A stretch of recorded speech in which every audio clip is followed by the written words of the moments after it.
వరదతో పాటు దోమొచ్చెనమ్మ, దోమతో పాటు జ్వరమొచ్చెనమ్మ, దోమతో పాటు జ్వరమొచ్చెనమ్మ, దోమతో పాటు జ్వరమొచ్చెనమ్మ.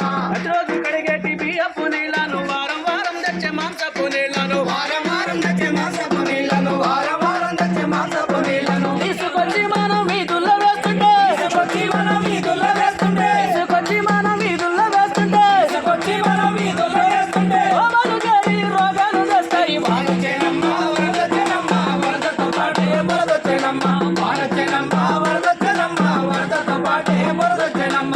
మురికి గుంటలల్ల పందులు కుక్కలు ఈగలు దోమలు స్థావరం చేస్తాయి. ఈగలు దోమలు స్థావరం చేస్తాయి, ఈగలు దోమలు స్థావరం చేస్తాయి. వానాకాలంలోన వచ్చేటి రోగాలు ప్రాణాలు తీస్తాయి. జాగ్రత్తగా ఉండాలి. ప్రాణాలు తీస్తాయి, జాగ్రత్తగా ఉండాలి, ప్రాణాలు తీస్తాయి, జాగ్రత్తగా ఉండాలి. వందల్లో కాదు వేలల్లో కాదు, వందల్లో కాదు, వేలల్లో కాదు, వందల్లో కాదు వేలల్లో కాదు, వందల్లో కాదు, వేలల్లో కాదు. లక్షలు పోసిన ప్రాణాలు దక్కవు. వానొచ్చెనమ్మ, వరదొచ్చెనమ్మ, వరదతో పాటే బురదొచ్చెనమ్మ, వానొచ్చెనమ్మ, వరదొచ్చెనమ్మ, వరదతో పాటే బురదొచ్చెనమ్మ.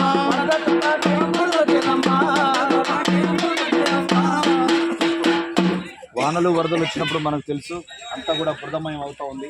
ఈ బురదమయమైన సందర్భంలో ఎక్కువగా దోమలు వచ్చే అవకాశం ఉంటుంది. కాబట్టి దోమల నుంచి మనం ఎట్లా కాపాడుకోవాలి? ముఖ్యంగా శుభ్రత మించిన సంపద అనేది లేదు. మనం ఎంత శుభ్రతగా ఉంటే, ఎంత మనం ఇదిగా ఉంటే అంత రోగాలు మన దగ్గరికి దరిచేరకుండా ఉంటాయి. ఇంకా దోమలు ఏంటంటే డెంగ్యూ దోమ కుట్టడం వల్ల ఒక్కొక్కసారి ప్లేట్లెట్స్ అనేవి పడిపోయి మనిషి ప్రాణాలను కూడా వచ్చే అవకాశం ఉందమ్మా. ఈ డెంగ్యూ దోమలు అనేవి పగటిపూట పోతాయి, గుర్తుపెట్టుకోండి జాగ్రత్తగా. పగటిపూట మాత్రం పుట్టే డెంగ్యూ దోమలు చాలా ప్రమాదకరం. చుట్టుపక్కల పరిసరాలను కూడా పరిశుభ్రంగా ఉంచుకోవాలని మీ అందరూ కూడా చెప్పడం జరుగుతోంది.